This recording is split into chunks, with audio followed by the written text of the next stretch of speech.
Bismillahir Rahmanir Rahim. Assalamu alaikum. The coherence of the Quran, one of the most essential aspects of understanding and approaching the Quran. How do we approach the Quran based on its coherence? More often than not, when a person wants to read the Quran, he or she picks up the Quran, it doesn't appear very cohesive. It appears very disjointed. I mean, we see this, that when a person starts reading, God is talking of something, suddenly there is a shift, a very major shift, and apparently the preceding paragraph or passage doesn't make sense at all, and it can become quite boring. Actually, I've had this experience with my eldest son many years back when I asked him to just read the Quran, just go through it. The translation, and later on I just asked him, how did you find it? He said, it's quite inconsistent, it's quite boring, it doesn't make sense. Whenever you read a novel, each and every paragraph is followed by, with the background of the preceding paragraphs, and each chapter makes a lot of sense. Here apparently two surahs will be there which will not make any sense at all, two paragraphs will be there. This happens all the time. So I think this is a very important topic we have, which is called coherence of the Quran. Very interestingly, over the last, I think, barely 100 years, one of the gentlemen from the subcontinent, he came up with the coherence of the Quran. And he determined, based on the ayat of the Quran, we're going to do that, and he determined the coherence of Quran not at one level but at three levels. That's very interesting. If we relate with that coherence, rest assured, and I'm quite confident we can fathom the jewels and the treasures of how one passage in fact meanders into another passage. Let me point out certain things of the Quran, based on which I have to present you that it is a coherent book, because Quran makes a lot of tall claims about itself. When I say Quran, obviously I mean God, because Quran are the very word of God Almighty, and for instance, Quran says, I am Furqan. There is a chapter 25 which is called Furqan. Furqan actually means which differentiates between truth and falsehood in exact black and white, no grey matter. I mean, this is a very tall claim in matters of religion, in matters of God's guidance. There is a very strong misconception which I would like to present to you here, that Quran, as we have a very emotional relationship with our religion, everybody has it, and we say that Quran is a complete code of life. Complete code of life. Please allow me to say it is not a complete code of life. I mean, I have maintained this before. Chemistry, the subject of chemistry, if you pick up any book from any library around the world, will have one subject matter: chemical laws. That's it, nothing more. Chemical laws of elements and reactions and products and all these. You pick up a book on physics, it will talk only of the physical laws which govern the universe, which govern our earth and all this stuff, nothing else. And mathematics and biology, economics, all they conform to their subject matter. They cannot go beyond that.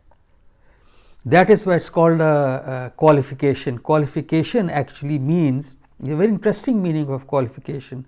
When you say I am a qualified civil engineer, it means that I am limited, my knowledge is limited to being a civil engineer. This is its qualification, means limitation.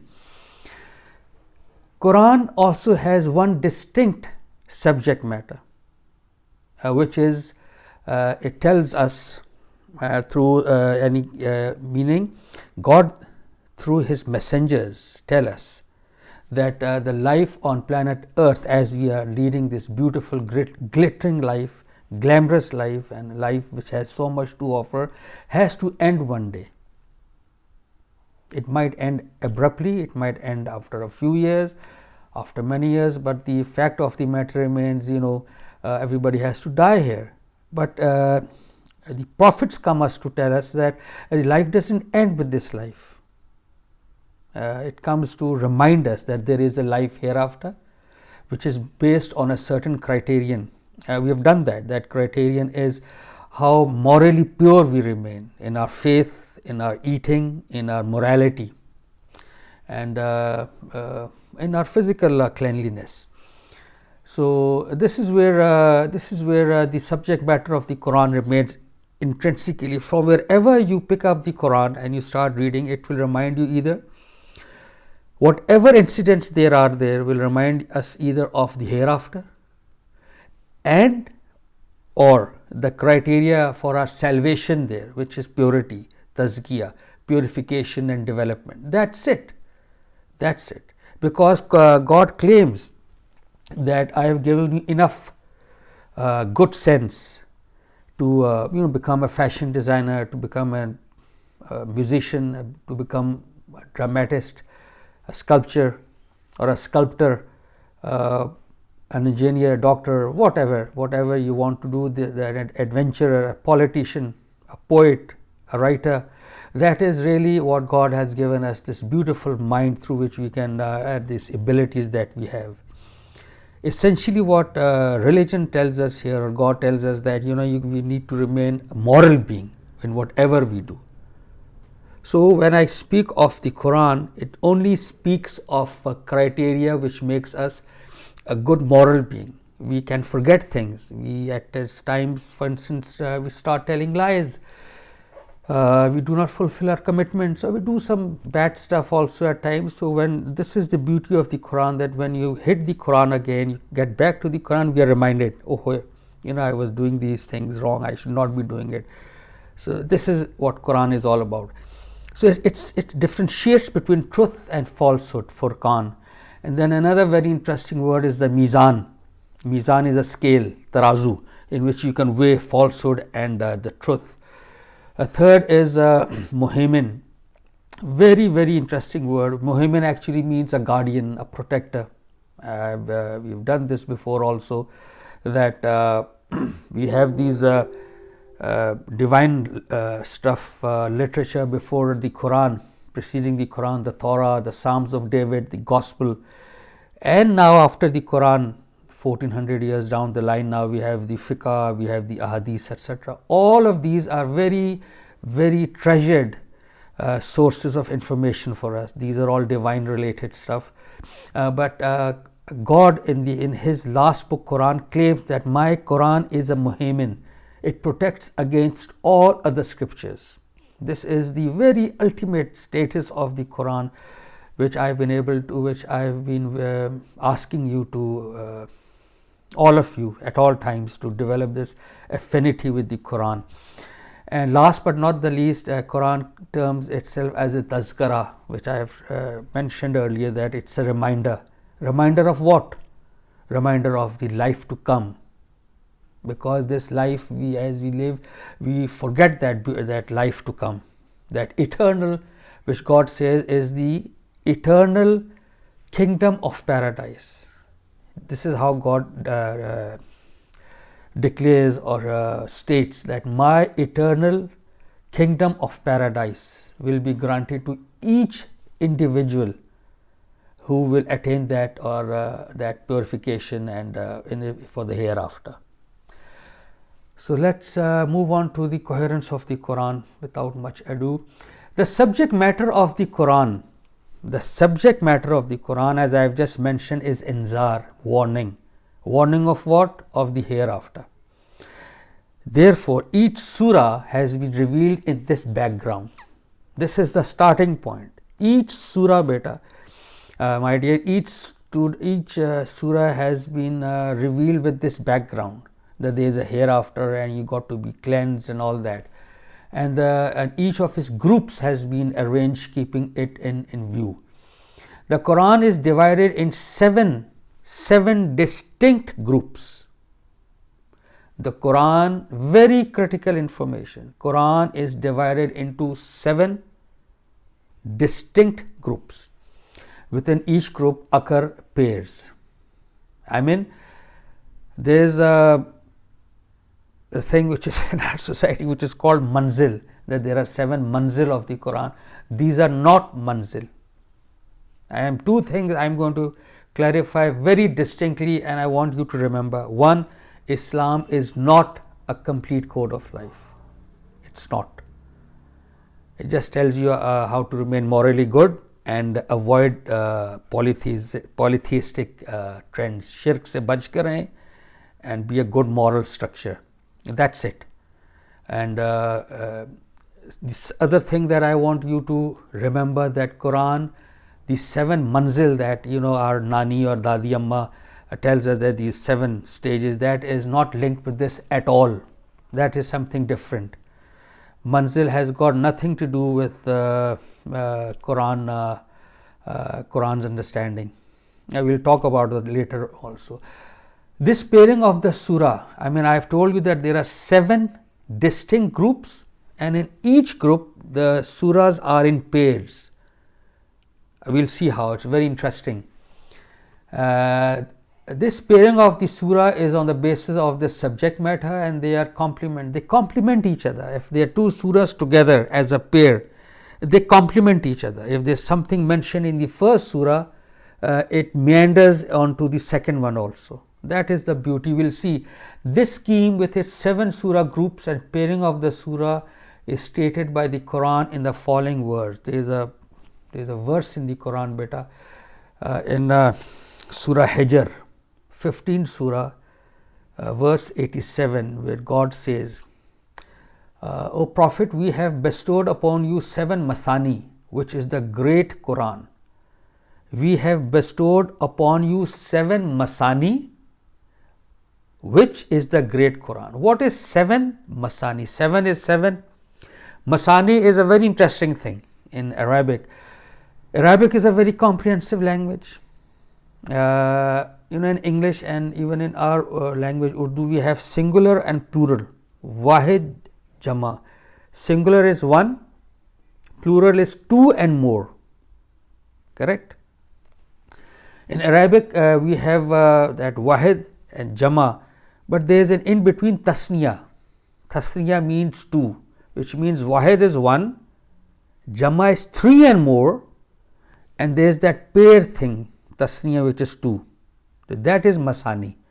So we have given you 7 in masani. We have given you 7 groups in which the surahs fall as pairs. Okay. So masani is the plural of masna, and it means something which occurs in pairs. Let's see. Now I am going to, if you have the Quran, I would really appreciate if you could open up the Quran and go with me with this very interesting 7 groups. Each group of the Quran begins with, let's see, look at the brilliance of the coherence that has been discovered by that gentleman. The life of Holy Prophet ﷺ started in Makkah as a prophet, and it culminated in Medina, where he passed away also. And so each group in the Quran, 7 groups, each group starts with 1 or more Makki surah and ends with 1 or more Madni surah. So that group in itself is a very comprehensive account of Holy Prophet ﷺ. It's an account of Muhammad bin Abdullah as Muhammad Rasulullah sallallahu alaihi wasallam. This is what the Quran is all about. What is the Quran? Quran is the narration of Muhammad bin Abdullah as Muhammad Rasulullah sallallahu alaihi wasallam. That has been there. It's there. It started with Makkah, ended in Medina. So each group, actually you will see now, starts with 1 or more Makki surah, ends with 1 or more Madni surah. For instance, group number 1, I am going to now share those 7 groups with you. Number 1 is Surah Fatiha, it starts with Fatiha. It is a typical Makki surah, and it ends with Maida. It starts with surah number 1, ends with surah number 5. So amongst those 5, the first one is Makki surah, Surah Al-Baqarah, the lengthiest surah, and Surah Al-Imran, another lengthy surah, Surah Nisa, another lengthy, Surah Maida, another lengthy surah. They are all Madni surah. Just imagine the Quran, one would have thought that it started off with Makkah in 13 years, yet the first surah, very short, is Makki, Surah Fatiha, and then followed by 4 lengthy surahs which were revealed in Medina. See, it might not make sense, but we'll see how gradually you'll see, hopefully, the things will start falling in place and the coherence will inshallah emerge out of it. The second group is again 4 surahs. Surah Anam, Surah Araf, 6th and 7th are Makki. Second group starting with 1 or more Makki surah, and Anfal and Tawbah, both typical Madina Madni surahs. So this is group number 2. Group 3 is around 14 surahs. It starts with Surah Yunus, ends with Surah Nur. Surah Nur, Surah Yunus and Hud and followed by others are all typical Makki surahs. They have a distinct subject matter also, we will see that. And Surah Nur is a very, very typical Madni surah, because it tells you about certain protocols and rules and regulations, because once the state of Medina was formed, God started revealing his, the protocols and how to rules of gender interaction, marriage and divorce, and law of inheritance, etc., etc. So Surah Nur is a typical Madni surah. Again, the third group, 4th, it starts with the beautiful Surah Furqan. 25th surah is a typical Makki surah, and in it has around 7 Makki surahs, and then followed by the last, which is Surah Ahzab, which is a typical Madni surah.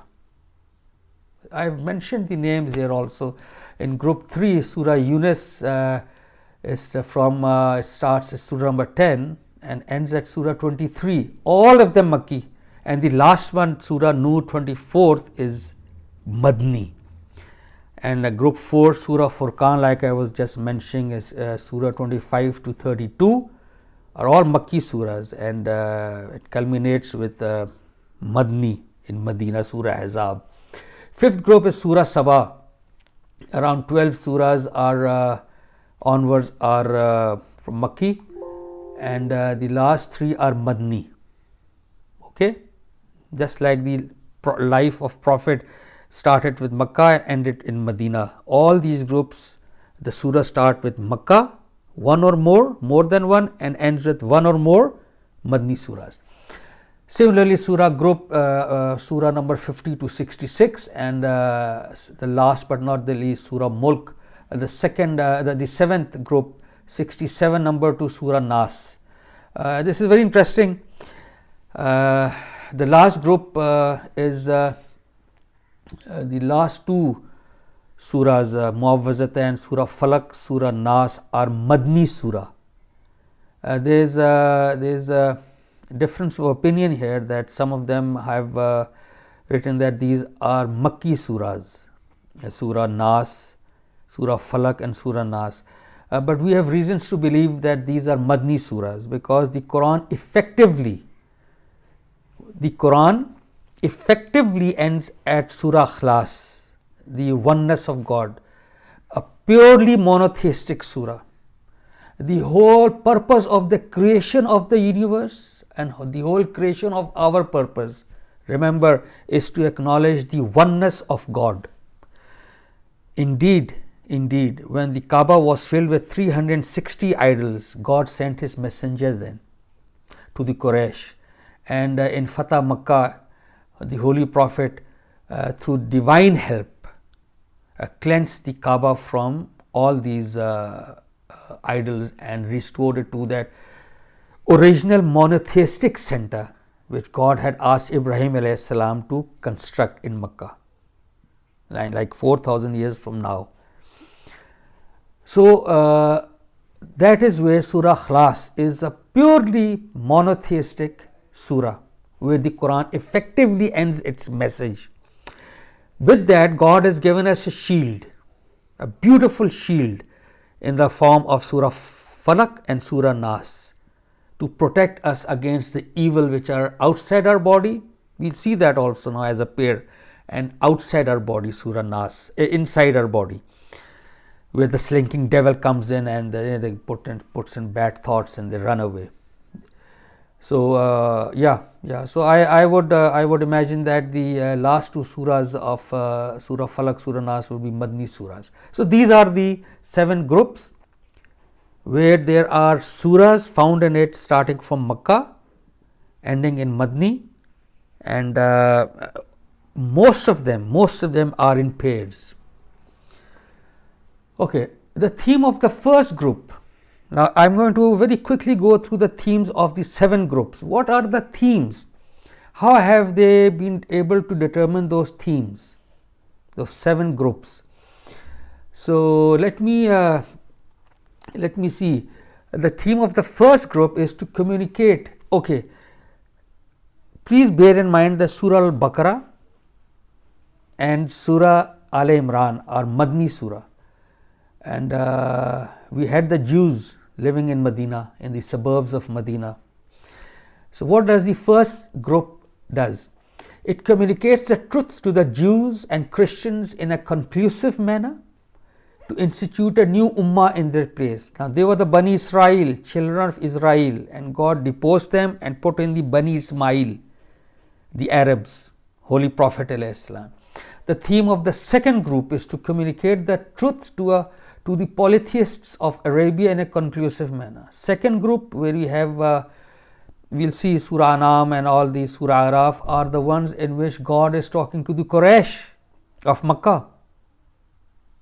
These are Makki surah, and in a conclusive manner, and the description of the last miniature day of judgment witnessed in this world before the advent of the greater day of judgment.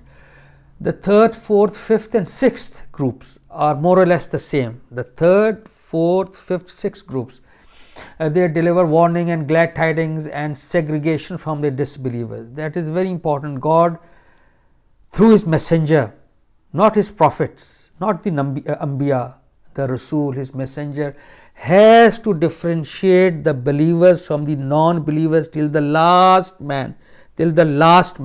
Just to quote you an example, bear this in mind. When the punishment of Nuh alayhi salam was meted out to his tribe, what happened?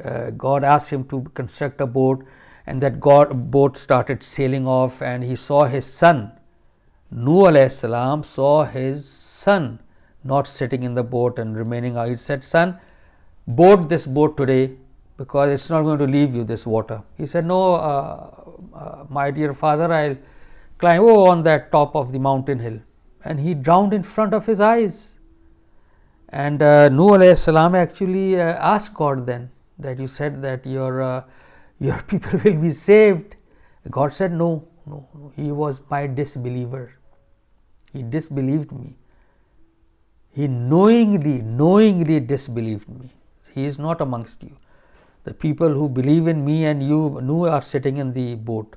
So the last man, the segregation is there. In the case of Lut alayhi salam, I'm sure you know that Lut alayhi salam was asked to leave before sunrise, his tribe, and not to look back. And what happened? He left with his 2 daughters.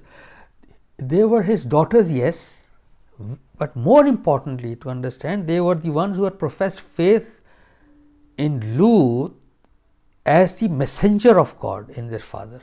It's not because he was the father.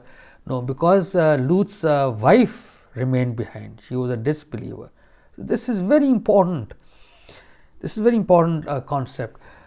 Yeah, the theme of the 7th group is very interesting. The last surah, which starts from Surah Mulk and goes down till the last surah, Falak, Surah Nas. The ones we also remember, Surah Quraysh, Surah Akhlas, Surah Kafirun, Surah Humaza.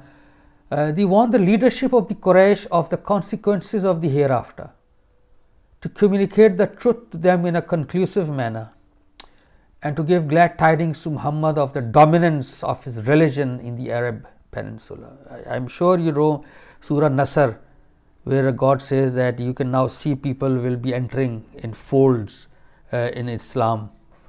ठीक है ना? Okay.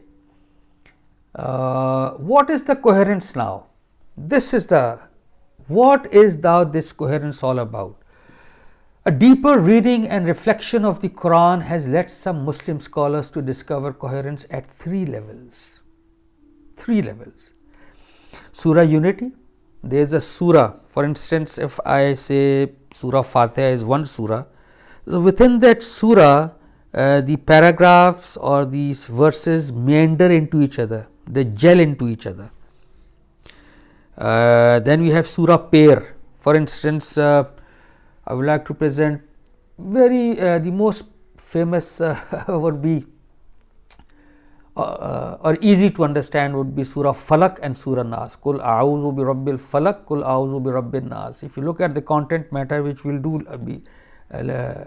shortly, we'll see that they have a surah unity. In itself makes perfect sense, but when you pair it up with the next surah, consecutive one, so both makes complete sense.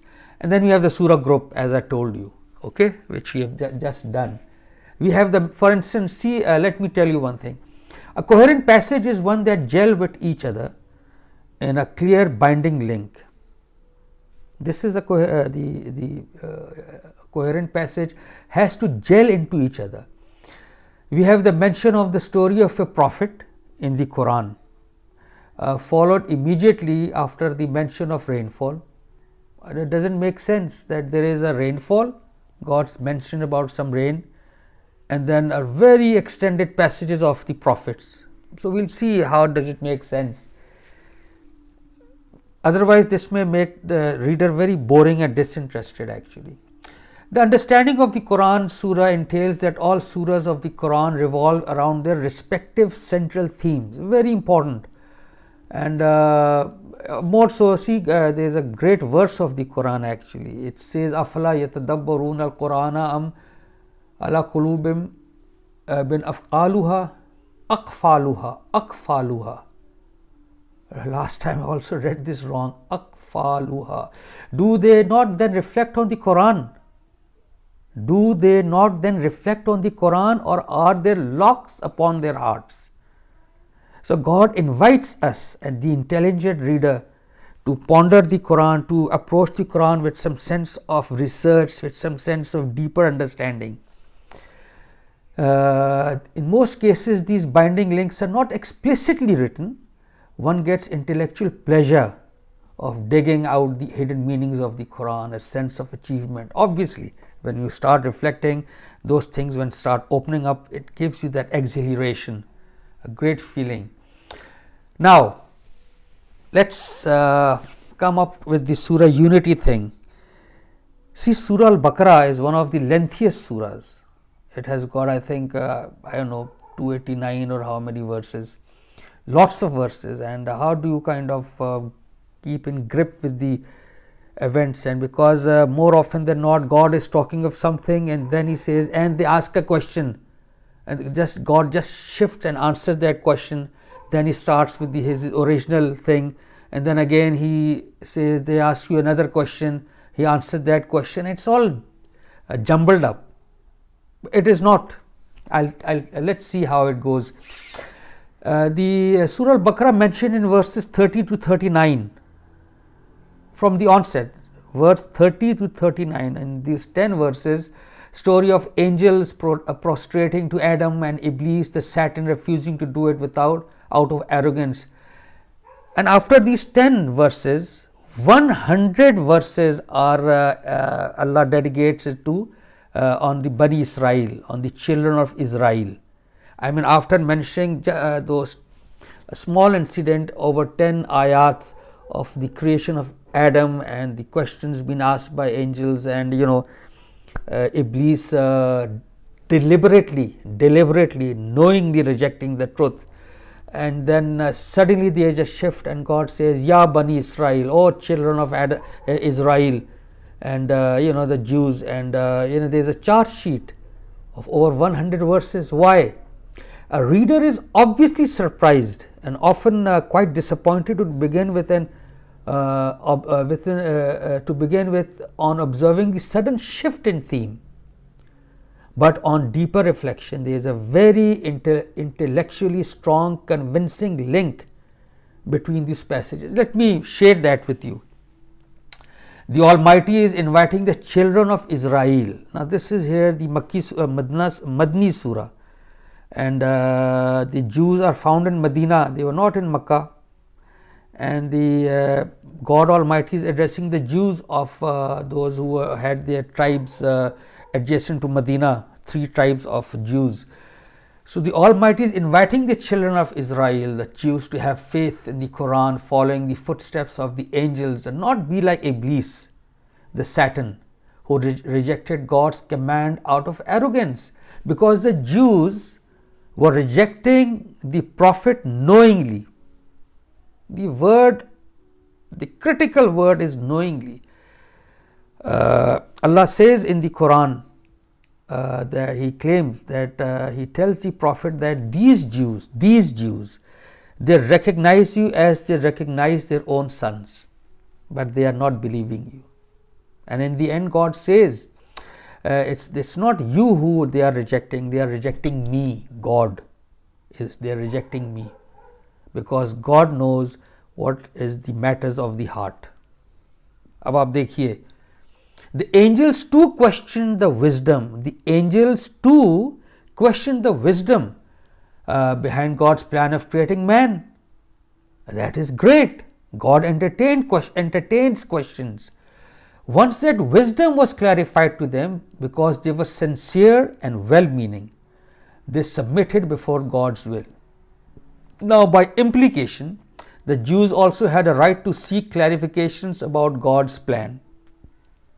The Jews could have asked the same questions from Prophet ﷺ. How can you be from Bani Ismail and we are from Bani Israel? But they knowingly rejected them, as Iblis knowingly rejected God Almighty out of arrogance. See the beautiful relationship. However, if they refuse, now God is telling them that, however, if they refuse to submit to God's will, to accept Muhammad ﷺ as his messenger, because he belonged to the children of Ismail and not from children of Israel, who they thought were inferior to them, because they were arrogant. They thought we are better than the Arabs. We still have this problem.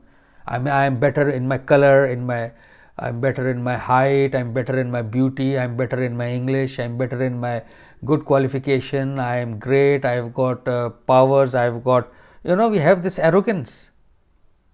So the same thing was depicted by them. See, whom they considered inferior, they will be following the footsteps of Iblis, the Satan, and they know well the fate of Satan. It was all very clear. Thus, two apparently unrelated passages, we are only talking of the surah unity. Thus, two apparently unrelated passages were able to bring out more wisdom simply by appearing next to each other. But this wisdom cannot be acquired without reading the Quran with deep pondering, with deep reflection. Okay. Another very nice example is of the second group.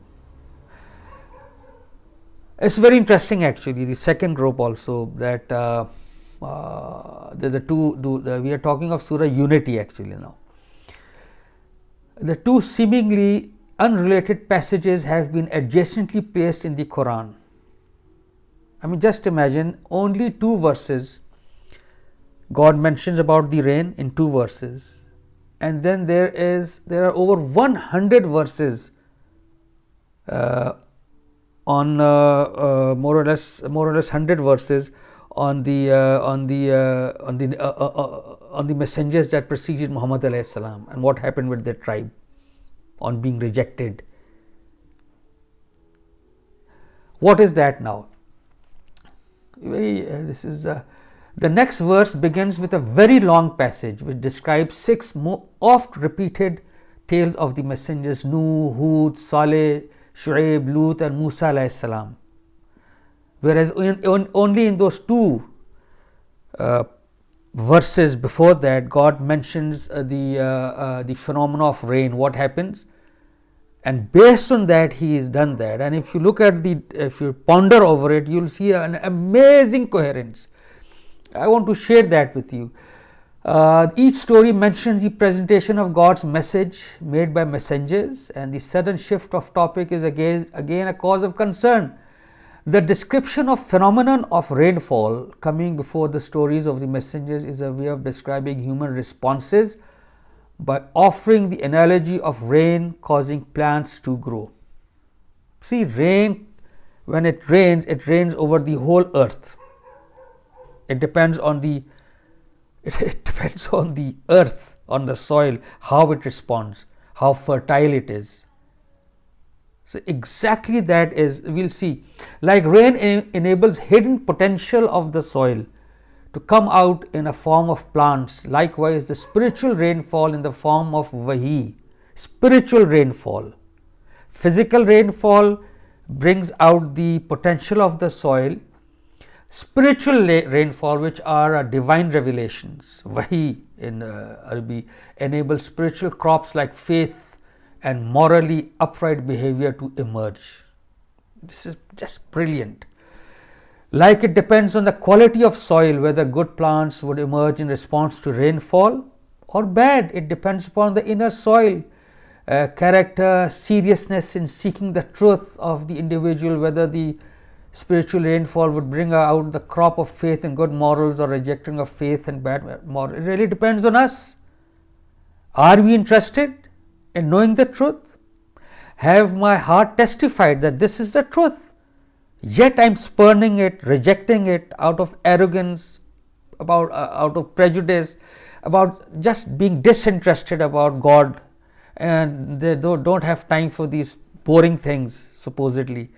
That is something which God is not too impressed about.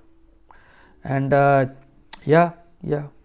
the rainfall, the spiritual rainfall, which is the divine rainfall, the divine revelation, the wahi, is common for each human being, just like God sends down sun on the good and bad and the evil, all of them, really. You just need to benefit out of it. Who benefits, who remains grateful, and who doesn't. This is the coherence. Surah unity. Within the surah, that is how the passage meanders into each other, gels into one another. Very interesting. Surah Unity, Surah Jummah, 62nd surah. It's a very small surah, 11 verses only. I would really like you to read the translation. It will take you barely 5 minutes, and 11 ayat. Yet the paragraphs, the sentences do not meander into each other. They don't gel into each other unless you deep ponder over it or ponder deep over it. There are 11 verses which we feel verse number 1 to 4 is a paragraph, then 5 to 8 is another paragraph, and 9 to 11 is another paragraph. And paragraphing actually makes it distinct, yet makes it interrelatable. The first one is informing Muslims about the great honor they have been conferred upon in the form of God's message, that we did what is Deen and its sources. And verses 5 to 8 is again, the second one is requiring them to beware of the wrong example set by the nation that came before them. This is a very interesting verse from 5 to 8, where God says in the Quran that I gave this honor to the Bani Israel, the children of Israel.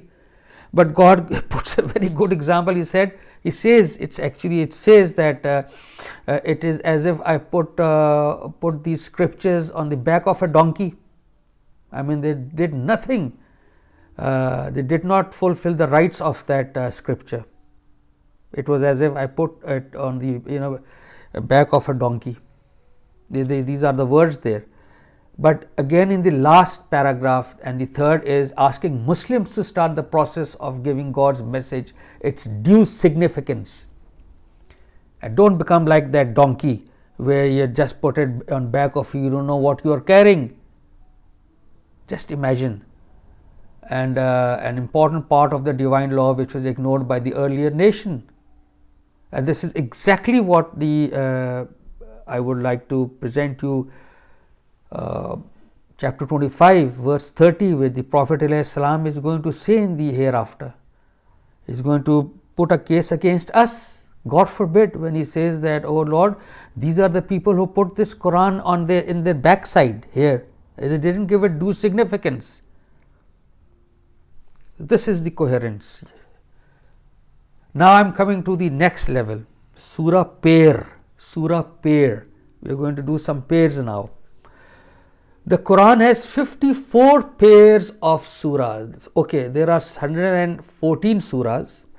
Please bear with me. There are 114 surahs of the Quran. We have reasons to believe out of them six surahs do not need a pair. They are quite comprehensive in their message.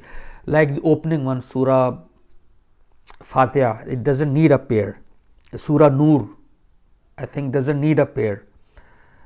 Similarly, there are 4 others. I don't remember them. Anyway, it's skipping my mind. So so other than if you make a pair of 108 out of 114, if 6 are they don't need a pair, so you're left with 108. So if you divide that by 2, there are 54 pairs. Okay, that makes 108 surahs. So we'll start with very interesting 2 very lengthy surahs, Surah Al-Baqarah and Al Imran. Okay, very famous ones, and both begin with the initiating letters Alif Lam Mim to begin with. Both surahs end with supplications, dua. Both surahs end with dua which are attributed to the Sahaba Karam. The Sahaba made that dua, which means effectively the children of Israel and the older are being deposed. The people of the book, as in Jews and Christians, are being deposed, which are the lineage of Bani Israel, and the Bani Israel is now being reinstated and coming up as the new Ummah by God Almighty. So those duas are made by the Sahaba Karam, that you're putting us this, reposing this confidence in us, so make us fulfill these obligations. So it says, Rabbana la tuakhizna in nasina aw akhtana. For instance, very appropriate, our Lord, don't make us accountable if we forget or commit errors in matters of religion. Okay, don't put. And Al Imran also starts with more or less the same types of type of dua in the end. Rabbana ma khalaqta haza batila subhanaka faqina azaban nar. Our Lord, you haven't made this world without purpose. You are free from all faults, so save us from the punishment of fire. So that is how, that is a charge sheet on the Jews, that and Al Imran. Imran is the household of Hazrat Maryam alayhi salam, name of her father or her family, and where God says that the Christians ended up elevating Jesus as the Son of God, which God doesn't agree. He says he's my prophet only, and so that is how they conform to each other. Both surahs have 2 major themes. Both surahs have 2 major themes: invitation to people of the book to accept God's message. The Jews were given this invitation, and invitation to Muslim to follow his message and purify themselves. Despite these similarities, however, the manner these themes have been pursued are different. How? Al-Baqarah is inviting primarily Jews in its passage that addresses children of Israel. That is why one finds Jewish history in Al-Baqarah. And Al Imran addresses primarily the believers in Jesus alayhi salam, like I've just mentioned, and the miraculous birth of Jesus and related events in Imran, Al Imran. Surah Talaq and Surah Tahrim are again two examples of surah pairs. Surah Talaq and Surah, just give me a moment please, excuse me, I have to get hold of this.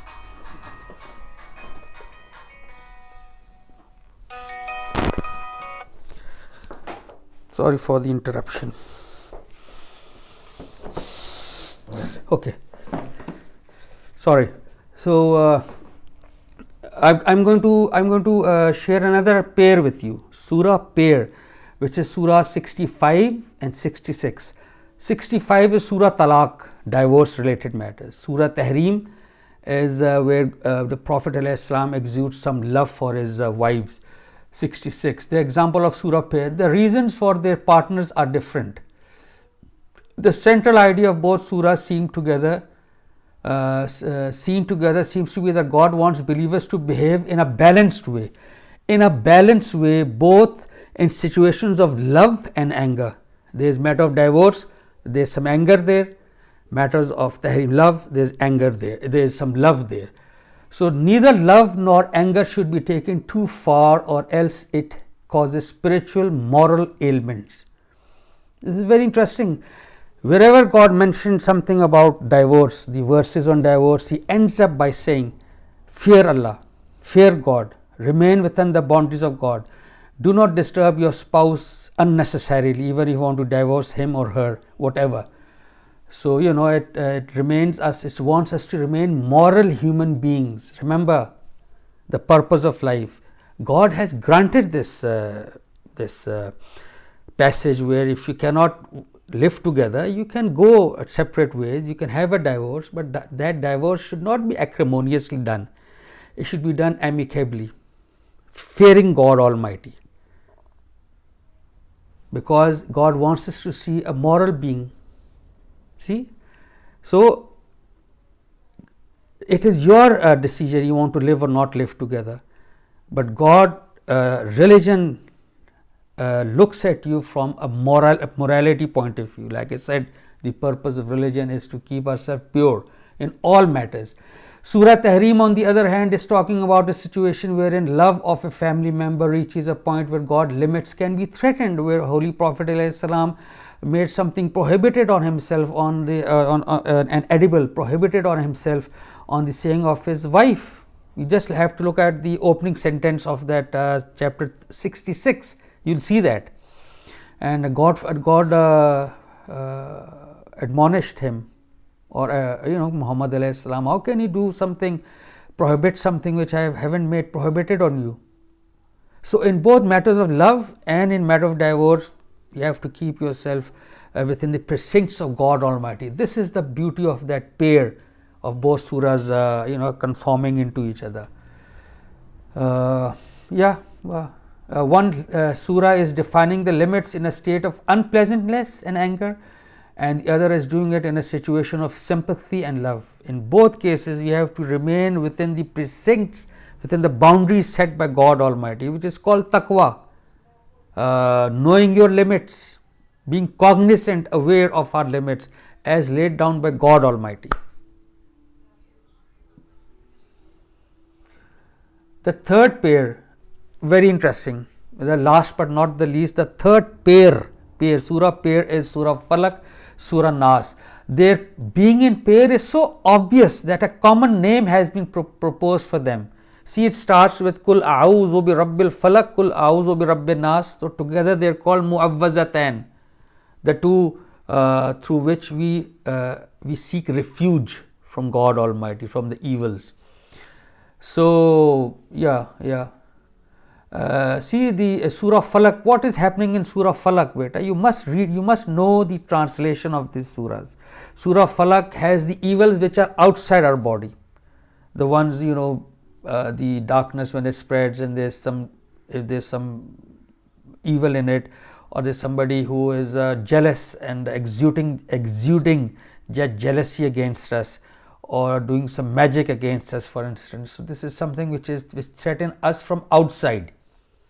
The evil of what God has created, evil of darkness when it overspreads, evil of those who blow on knots, and the evil of the envier when he envies. And the next Surah Nas is something which is inside our body, inside our soul, from the evil of the retreating whisperer. That Satan comes in and puts in a bad thought and runs away. It is up to us now to entertain that or not. If somebody asks us, to use drugs, and there's a friend who says it's nice, it gives you a good high and it you will enjoy, it is really up to us. You want to entertain that, you do not want to entertain that. So we seek refuge from God Almighty of these evils, who whispers in the hearts of men from among the jinn and men. So beware, my dear friends. Friends can have satanic advices for you. Your friends. Beware of friends. That is why our parents, when we used to go to school, they always asked you, beta, my dear child, try to make good friends. Simple. Because the elements of Satan, that Iblis, he might have died by now, because Iblis is a jinn. Jinns don't live forever. He might have died, but his agenda is there till Qiyamah. So we have, God says, the last verse of the Quran says, Minal jinnati wan nas, from amongst the jinn and amongst the men. So be very sure who are your friends, what advice they are giving you, what type of things they are they taking you towards good things or bad things. Even you should look at yourself. Are you giving bad advice to your friends? You are an agent, inadvertently or advertently you are doing so. So this is what it is all about. See, for a very simple example, when the call of prayer is made, namaz, as when there is an azan, none of the angels will come and grab you and take you to the washroom to do wuzu and do the namaz. No, and neither does there's Satan who comes and sits on you and you want to get up but you cannot. No, it just gives you that thought. It is for us to entertain based on our actions. God says, I am Al-Alim, I have complete knowledge, and I'll see what I'll decide in the hereafter. You did certain things deliberately or you did not. So really we are the masters of our own destiny. Remember this.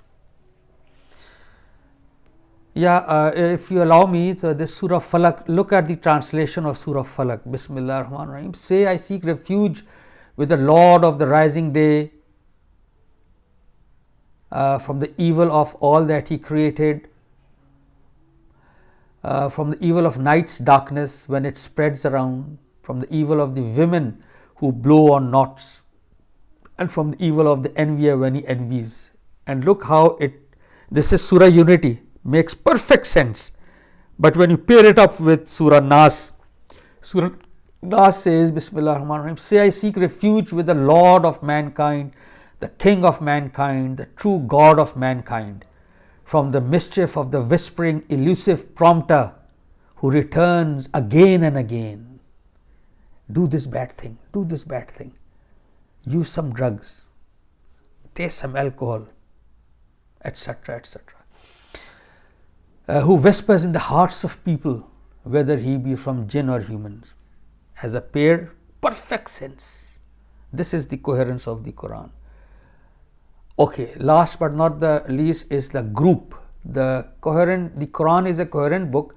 Appreciation of its wisdom and on many occasions fuller understanding of its verses is not possible without properly understanding its intelligent arrangement.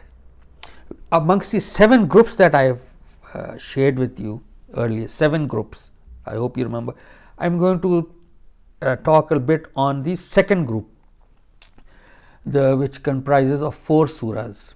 Okay, Surah Anam 6, 7 and 8, 9. 6, 7 8, 9. 6, 7 are Makki surahs and 8, 9 are Madni surahs. So we will see how it meanders into each other, how they have surah unity. Yani surah 6 surah has a unity which is independent, coherent. And then you pair it up with the next one, number 7. So it pairs up very snugly. And 8th again is independent, unity, pair it up with 9, absolutely coherent. So the whole group starting from Makkah and getting into Medina, and it makes perfect sense. So yeah, let's see how it goes. Surah An'am, the first surah of the group, invites the leadership of Quraysh to leave their polytheistic ways, okay, and accept the original message of Ibrahim alayhi salam. They knew he made it for as a one polytheistic center, and they converted it into a polytheistic center, the Kaaba.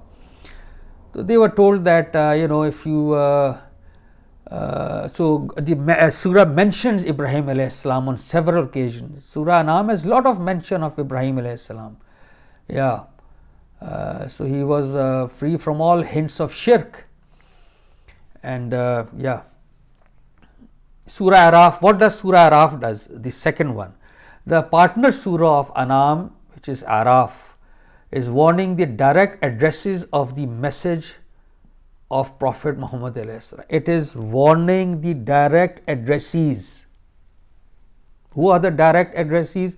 Quraysh, the leadership of Quraysh, who are the custodians of the Kaaba, who had the keys of that polytheistic center Kaaba, who had filled it in with 360 idols.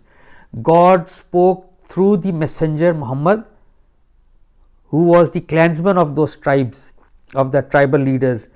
And so they are the first addressee that clean this Kaaba of polytheism. Okay.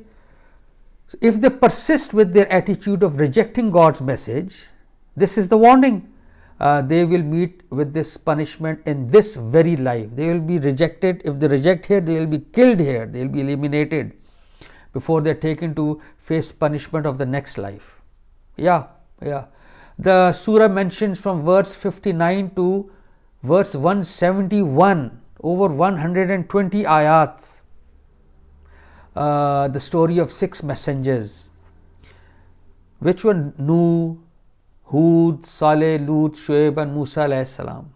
All of these tribes rejected the call of their prophet, of their messenger, the Rasul. Hence, they were destroyed on this very earth. On this very earth. And the believers were rewarded on this very earth. Thereby, God creating a miniature day of judgment. Choti Qiyamah. Qiyamah is Sughra. Small Qiyamah. A laboratory test for us now to know, okay, if you reject the messenger's call deliberately, that can be trouble. There can be trouble, and God, the Quran is a reminder of those incidents, that the real, main advent of the hereafter is around the corner. So the Quran acts as a reminder, like I said in the beginning. And what is the thing that will make us successful there? Salvation lies in our being a good moral being, remaining within the precincts of God Almighty. So God has done this miniature day of judgment through these messengers, and indeed those stories, those miniature day of judgment was being told to the Quraysh now, that if you do not pay heed, because you also have a messenger in the form of Muhammad alayhi salam, if you don't agree with him and you reject him, you are going to have the same fate which happened when the Prophet alayhi salam, like Nuh left on his boat, Lut left alone, leaving his village. Muhammad alayhi salam left Medina, Makkah, migrated to Medina, and in 2nd Hijri we had the battle of Badr, punishment of God, where the top leadership of Quraysh were wiped off in this very life. So miniature day of judgment.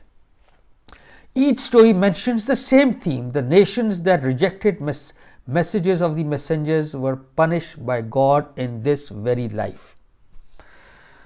The message these stories were delivering to the people of Makkah and the Arabian society was clear.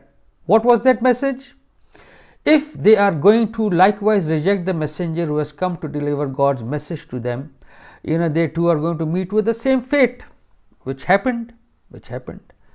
Now, what is Surah Anfal and Surah Tawbah in Medina? Let's shift to Medina now, because Surah Anfal is the first of the two Medina surahs. The difference between Makkah and Medina surahs is, generally speaking, this is a very interesting point. What is the difference? How would we differentiate the subject matter of Makkah and Medina? The difference between Makkah and Medina surahs is, generally speaking, the same as the difference between theory and practice, because Makki surahs are all warning.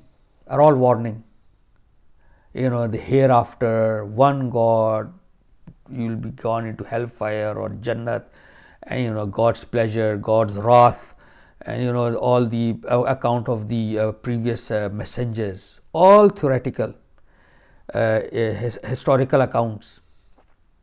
What is the surah difference in Medina? All of that theory is put into practice. We have the battle of Badr, we have the battle of Uhud, battle of Ahzab. All of them are eliminated. All the rejectors are gone. While An'am and Araf respectively presented invitation to the leaders of Quraysh to believe in God's message, Anfal prepared believers to implement this punishment. Okay, so that was implemented.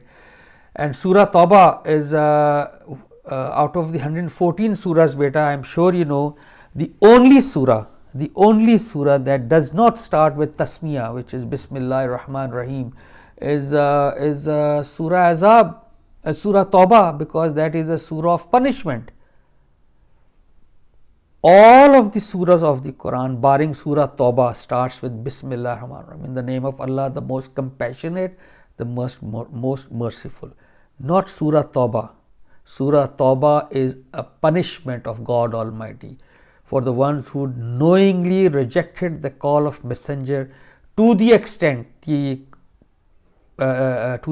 God tells the prophet, they did not reject you, they are rejecting me. This is a very, very big allegation, very, very big problem, very, very big statement by God Almighty. I mean, just imagine for a second, we are rejecting God knowingly. Wouldn't God respond? He did respond. Yeah. Okay. So Surah Tawbah is that. Now, last but not the, we are just going to end now. The punishment of God visited the people.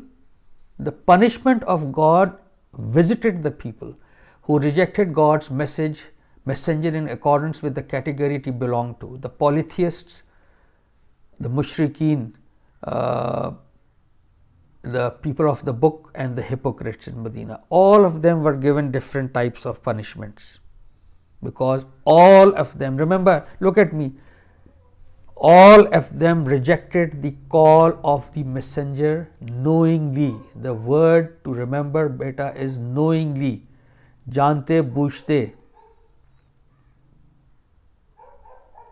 When the messenger is there, the messenger delivers the word of God in a very conclusive manner, conclusive communication of the truth, which is called atmam-e hujjat, that the addressees are left with no excuse whatsoever to reject the message of the messenger. And if they reject so, God claims they are rejecting it knowingly, out of arrogance, out of prejudice, out of jealousy, out of just, they don't want to do that, pay heed. This is what God, doesn't like at all. So they were all mushrikeen in Makkah, and the people of the book and the hypocrites were accordingly accorded that punishment. So the second group of the surahs thus has a consistent theme which flows from the first to the last in this manner. An'am 6th invites the Arabs to believe. I'm just giving you one line definition of that second group. Anam invites the Arabs to believe. Araf warns them of punishment if they wouldn't believe. Anfal prepares believers to implement God's decision. And Tawbah describes the punishment that was ultimately inflicted on those who rejected God's message despite receiving it directly from His messenger. Simple. Now, the pairs and surahs groups explained above together clarify what God meant by His words, which I started from the beginning. Indeed, we have given you 7 in pairs. What? That is the glorious Quran. Sab'am minal mathani. Sab'am minal masani. 7 in groups. Wal Quran al Azim. That is the glorious Quran. That is how we can relate with the coherence of the Quran and make an effort and see how God talks to us in a very comprehensive and coherent manner. Because anybody who makes an incoherent speech, we don't associate with that person. God cannot be inconsistent, He cannot be incoherent. We lack that in the Quran understanding, and that is why Quran says, do deep pondering, or are our hearts locked? So open up your hearts. Thank you very much for a very patient listening, and see you. Assalamu alaikum.